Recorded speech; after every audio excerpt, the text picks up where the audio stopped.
I sat at my son's wedding, proud but nervous, when the waiter placed the nameplate in front of me. It didn't say father of the groom. It didn't even say my name.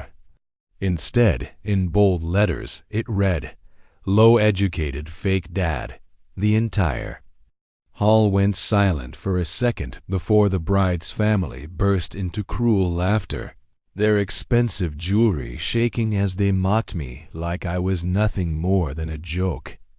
My throat tightened, my fists clenched, and shame burned through me, but I forced a smile. I wanted to walk out, but before I could stand, my son grabbed my wrist.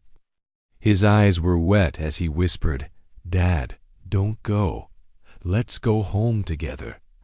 Before I continue, make sure to hit subscribe, like, and share this video, because what happened the next day at their company will leave you absolutely speechless. I sat there, humiliated, pretending their laughter didn't pierce my chest, but inside I felt like my heart had been stabbed. The bride's uncle leaned over, whispering loud enough for everyone to hear, "Imagine letting a fake father sit here. No wonder he looks so out of place." My vision blurred as I stared at the table, but then I caught sight of my son's trembling hand gripping mine tighter. That single gesture stopped me from collapsing in despair. When the ceremony ended, I stood to leave quietly, but my son followed me, ignoring everyone else. As we walked out together, he said softly, "You gave me everything, Dad. They'll never understand. But tomorrow, they'll see."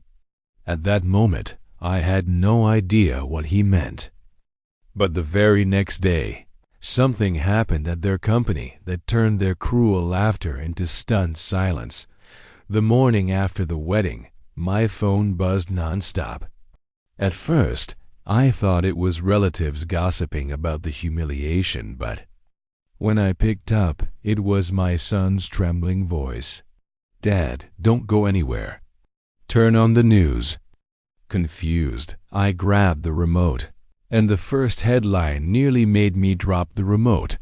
Bride's family company facing major collapse, investigation underway. Reporters stood outside the company's glass tower, shouting questions as executives rushed inside with pale faces. My son's new in-laws, the same ones who mocked me, were suddenly being swarmed by cameras. Their proud smirks from yesterday had completely vanished. My phone buzzed again. This time it was a message from my son. "Meet me at the company. I'll explain everything." I was reluctant. Yesterday I had been shamed in front of them all. Why should I show my face there again? But something in my son's tone made me get up, put on my old jacket, and head out. When I arrived, the lobby was chaos. Employees whispered nervously, some even crying. Security guards blocked reporters at the glass doors. I spotted my son waiting for me in the corner. He ran up, hugged me tight, and said, "Dad, today they're going to learn the truth." His eyes burned with determination, and for the first time since the wedding, I felt a flicker of hope. But I still didn't understand. What truth? And how could it possibly shake a billion-dollar empire overnight? As we stepped into the elevator, my son's jaw was tight, his hands clenched in fists. I could tell he had been waiting for this moment for a long time. On the top floor, the conference room was already full. The bride's family sat at the long polished table, their faces stiff and drained of color. The bride herself kept glancing at her father, whispering nervously. And when they saw me walk in, their eyes narrowed, dripping with the same contempt as yesterday. The bride's uncle sneered. Why bring him here? This is a business matter, not a charity case. My son didn't even look at him. Instead, he walked to the head of the table, his voice calm but powerful. Yesterday, you all laughed at my father, calling him fake, uneducated, worthless. Today, let's talk about who really holds power here. He pulled out a folder and laid it on the table with a heavy thud. The room went silent. Slowly, he slid the papers toward the CEO, his new father-in-law. The man's hands trembled as he opened them, and within seconds his face drained of blood. The bride's aunt leaned over, snatching the papers, her eyes widening as she read aloud, "Share transfer, controlling rights. Signed 12 years ago." Gasps filled the room. Everyone turned to stare at my son. And then he dropped the bombshell. My father owns majority shares in this company. The man you mocked yesterday built this empire from the ground up with his sweat and sacrifice. Without him, you wouldn't even have these chairs to sit on. The silence that followed was suffocating. No one dared to laugh now. The bride's father slammed his fist on the table, trying to mask his panic with anger. Impossible. This company has been in our family for generations. There's no way a low-educated man like him owns it. His voice cracked, betraying his fear. My son didn't flinch. He calmly reached into his bag, pulled out another document, and placed it in front of everyone. Here is the contract signed by your board 12 years ago when you were drowning in debt. Who bailed you out? My dad. Who invested every penny he had to keep this company alive when banks turned their backs on you? My dad. The room erupted in whispers. Some executives exchanged shocked glances, others lowered their heads in shame. The bride's mother's lips trembled as she muttered, "That can't be true. We would have lost everything." My son cut her off. "You did lose everything. And the man you mocked yesterday saved you. He never bragged, never demanded recognition. He built this empire silently while raising me alone, teaching me what real strength means." All eyes shifted to me. The same man they laughed at last. Knight was now the true backbone of their empire. The bride's uncle tried to laugh it off nervously. So what? A piece of paper won't change bloodlines. He doesn't belong to this family. My son's reply was ice cold. Bloodlines don't build companies. Loyalty and sacrifice do. And if anyone doesn't belong here, it's people who betray the very man who gave them a second chance. The atmosphere was thick, every face pale. They weren't laughing anymore. They were cornered. The CEO's face turned red, sweat dripping down his temples as he tried to gather his words. This is nonsense. You can't just walk in and threaten us in our own company." But his voice cracked, his authority slipping away in front of his own board members. My son leaned forward, his voice steady but sharp like a blade. "Threaten? No, this is not a threat. This is a reminder. According to this contract, my father owns 52% controlling shares, which means every decision, including who sits in this chair, belongs to him." The entire board gasped. One man, clearly frustrated, slammed his pen on the table. "We were never told this. If this is true, then every one of us has been working under a false assumption." He looked at me with something between respect and regret. The bride's father stuttered, We were supposed to buy those shares back years ago." My son cut him off instantly. "But you didn't. You defaulted. And the contract clearly states that failure to pay means permanent transfer. You lost this company 12 years ago. My father simply allowed you to wear the crown while he carried the weight."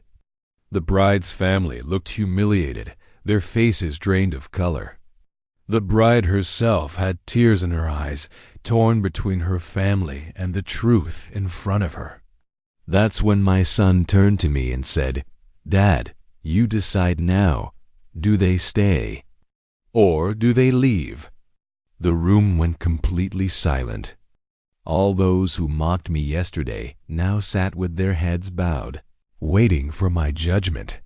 I stood there, staring at the faces that had laughed at me just one night before.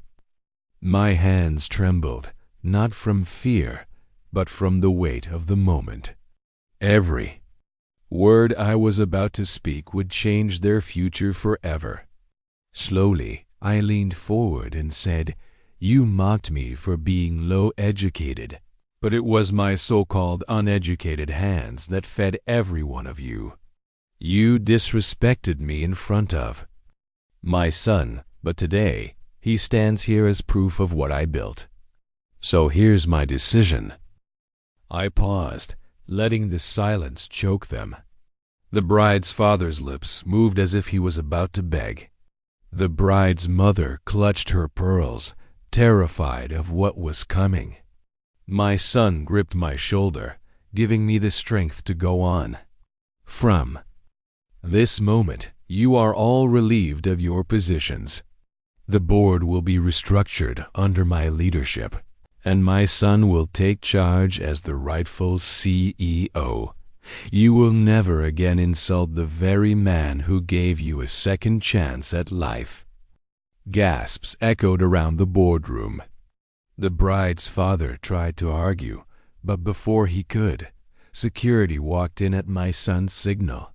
They were escorted out, their protests drowned by the murmurs of employees watching through the glass.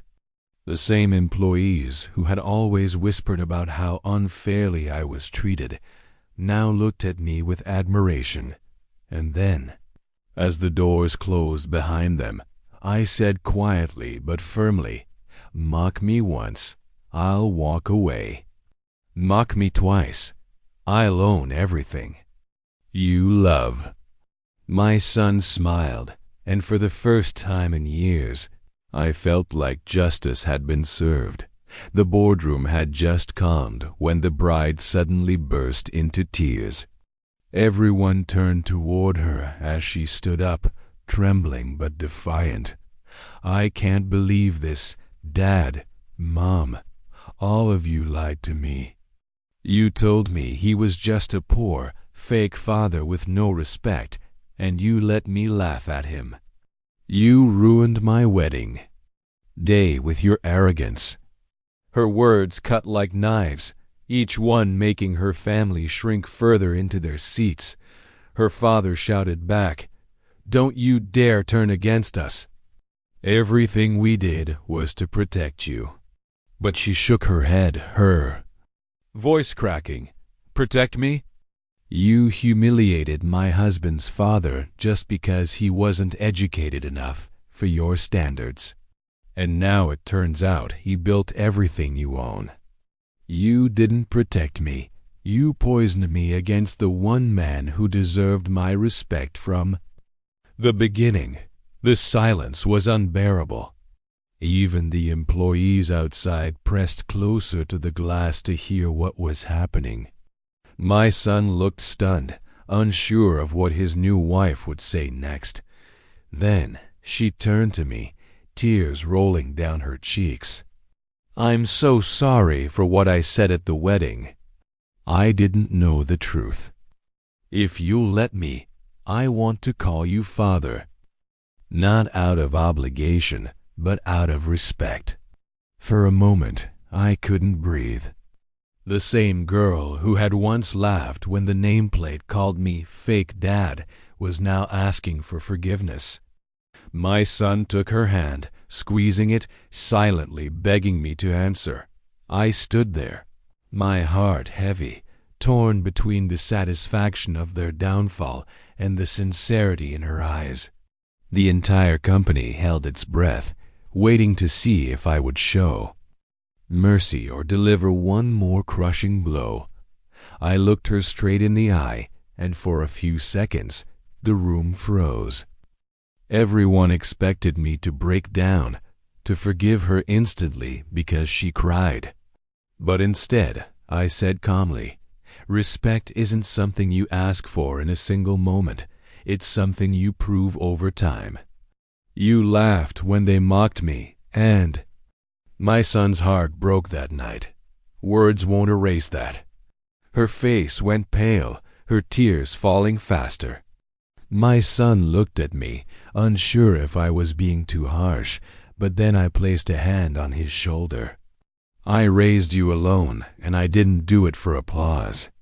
I did it so you'd know the value of real loyalty.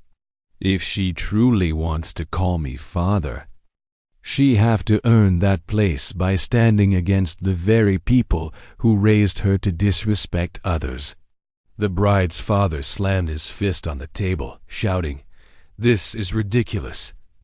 She's my daughter, and she never betray her.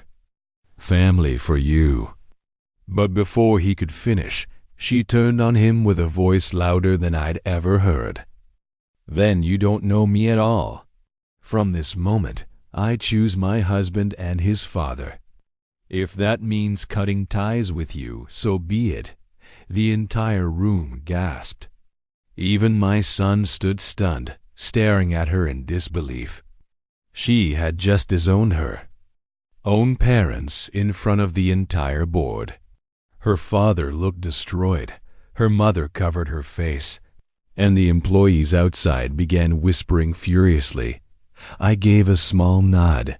Not forgiveness yet, but recognition of her courage. "Maybe," I said slowly, "you've just taken your first step toward becoming the kind of woman this family needs." And just like that, the power shifted. The family who had once mocked me was now shattered, while my son and his bride stood by my side. By the next morning, chaos had exploded inside their company. News of the boardroom fight spread like wildfire. Employees whispered in hallways. Investors pulled out in panic, and journalists camped outside the building. The once proud, high-educated family now looked like a crumbling empire. Their father tried to call an emergency press conference, but instead of saving face, he only made things worse. Reporters hurled questions. "Is it true you insulted your own son-in-law's father as a fake dad? Why was the real founder never acknowledged? Do you still deserve to lead this company after humiliating the man who built it?" His answers came out shaky, and cameras caught every drop of sweat on his forehead. Meanwhile, my phone wouldn't stop ringing. Old employees I hadn't spoken to in years reached out, telling me they finally understood the truth. Some even begged me to come back and take leadership again. Even rivals in business circles called, offering partnerships now that the family's reputation was sinking. At home, my son hugged me tightly. "Dad, I've never been prouder of you. Yesterday, I thought I'd lost everything, but today, I realized you're the strongest man I'll ever know." His wife, still shaken from betraying her parents, nodded silently. Her eyes filled with determination. Later that evening, I watched the news. Shareholders had called for a vote of no confidence against the bride's father, the man who mocked me was now on the verge of losing everything. I leaned back in my chair, a smile tugging at my lips. The same people who laughed at me as a low-educated fake dad were now watching their empire collapse, brick by brick. But what happened the following day was something none of them saw coming. The following day, I walked into that same company building where they once treated me like an outsider. Cameras flashed, employees whispered, and even the guards who barely acknowledged me before now stood straight, giving me respectful nods. Inside the boardroom, the shareholders had made their decision. The old CEO and his arrogant allies were stripped of power effective immediately. When they announced the new leadership, every eye turned toward me. My son stood beside me, proud and tall, as the head of the board declared. The man who built this company from nothing, who gave 12 years of his life without recognition, will now take the helm. Effective today, he is the rightful CEO. The applause was thunderous, echoing in the hallways like justice itself had arrived. Across the room, the bride's father's face turned ghostly white, his empire slipping through his fingers. The same man who laughed at me yesterday now looked like he had aged 20 years overnight. The bride's mother tried to speak, but even her own relatives turned away in shame. I took a deep breath, stood before the crowd, and said, "For years." I was called a fake father, a man unworthy of respect. But you see, education, money, or titles don't define a man. Sacrifice does, loyalty does, and love does. That's why I never broke, and that's why I'm standing here today. My son grabbed my hand, his eyes glistening. The room erupted in applause again, louder than before. I knew at that moment the tables had fully turned. Yesterday I was mocked as a nobody. Today I was the man who had it all dot, and as I walked out of that building with my son by my side, I couldn't help but whisper to myself, sometimes revenge isn't about shouting. Sometimes it's just about letting the truth burn brighter than their lies.